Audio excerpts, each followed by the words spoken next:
ہمارے ہاتھ مزاج بن گیا. آج جتنا ہوتا ہے اللہ کے آگے رو لو.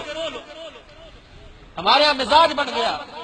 کسی کی 10 روپے کی بھی ولی صاحب مدد کرے نا، دعا کرنا ہی دعا کرنا کہ مر گئے دعا کے چکر کے اندر، بیڑا غرق کر لیا. انبیاء کے بعد سن لو، علماء مجمع بیٹھا علماء کا، انبیاء علیہ السلام کے بعد جن کی دعائیں قبول ہوتی ہیں وہ ماں باپ کی دعائیں. لیتا ہی کوئی نہیں ان سے دعائیں. ماں باپ سے دعا لینے کا وہ لوگوں کا مزاج ہی ختم ہو گیا. جس کے کپڑے اترے دیکھے پیچھے لگ گئے، نمبر بھی دو اور دعائیں دو. لعنت ایسی زندگی کے اوپر. گھر میں ترس رہے ہیں. اللہ فرما رہے ہیں تیرا بوڑھا باپ سفید بالوں والا جس کی وجہ سے میں پورے کنبے کو پال رہا ہوں، اس سے کوئی دعائیں نہیں لے رہا. مانگتا کوئی نہیں اس سے دعائیں، اسے دعاؤں کا کہتا کوئی نہیں. 10 روپے کی زکات دینی ہو دعا کرنا جی. عبد المجید صابری صاحب 200 روپے زکات کی آپ کے حصے میں دعا فرمانا. بچوں سے کہنا دعا کیوں کہوں، بچوں سے دعا کراؤ. ٹھیک ہے دعا ایک سنت عمل ہے. اب دعا مخ العبادہ، مغز عبادت کا میں کیوں کرواؤں. نہ امید کو امید کی کرن دکھا دے، دعا خود بخود ہو جائے. بیوہ کی سر کی چادر اترے دیکھے اس کے سر پہ چادر ڈال دے، دعا خود بخود ہو جائے. یتیم کو روتا دیکھا اس کی جیب میں 10 روپے ڈال کے اسے ہنستا دیکھ، دعا خود بخود ہو جائے. رمضان المبارک کا مہینہ آ رہا ہے. 10,000 کی کسی نے زکات دینی ہے. راشن کی تھیلیاں بنا کے اخبار میں تصویریں اور بینر لگایا جا رہا ہے. 2 دے کے افطاری کی کرا کے افطاری کا انتظام کر کے نمود و نمائش زکات تقسیم ہو رہی ہے جی. اتنے دیر تیرا گندا مال کو پاک کرنے کے لیے اللہ نے تجھے ایک بہانہ دیا ہے.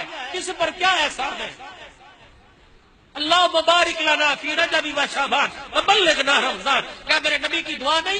اللہ رجب اور شعبان میں برکت دے اور اس کے صدقے سے رمضان دے.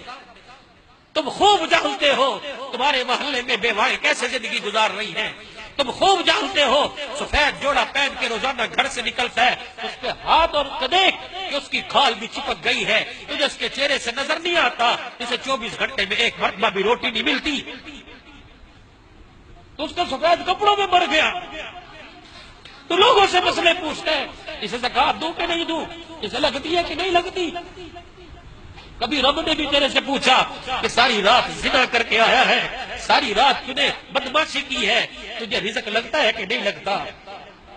جس نے ساری رات سجدے میں گزاری اس نے صبح اسے بھی کھلایا، اور جس نے ساری رات شراب کے اڈے پہ گزاری اس نے اسے بھی کھلایا.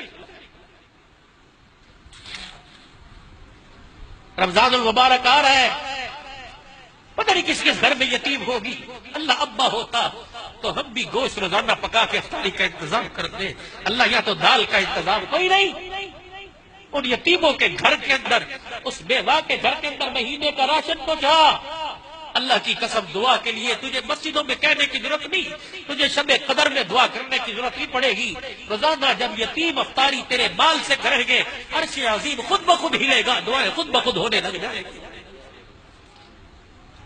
چپکے سے راشن کی تھیلی لے کے بیوہ کے دروازے پہ رکھ اور دروازہ بجا دے اور وہاں سے نکل آ، تاکہ یتیم تجھے دیکھ کر روزانہ تجھے سلام نہ کرے.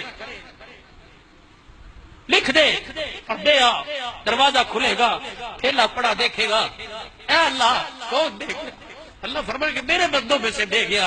اے اللہ جس نے مجھے دیا اس کی نسلوں کے رزق کا انتظام کر دے. ایک مہینے پہ اللہ نسلوں کے رزق کا، ایک وقت کی روٹی پہ نسلوں کے رزق کا انتظام. یہ نیکی ہے، یہ نیکی ہے. باپ مر گیا دوسرے دن 4 دے کے پکا کے مجمع، یہ کوئی نیکی ہے؟ یہ نیکی نہیں ہے. ٹھیک ہے یہ نیکی ہوگی اپنی جگہ. باپ مر گیا، پتہ نہیں اس علاقوں میں کتنے علاقے ایسے ہیں جہاں اتنے بچے پانی کا مٹکا اٹھا کے 2 میل مٹکا بھرنے جاتے ہیں. وہ موٹر لگوا، وہ کنواں کھدوا دے، پھر تجھے دعا کے کہنے کی ضرورت نہیں پڑے گی. گرمی کے موسم میں پانی گلاس، یہ پانی اندر جائے گا، اٹڑیاں ٹھرے گی، عرش عظیم سے خود ہدایت کے فیصلے ہو جائیں گے.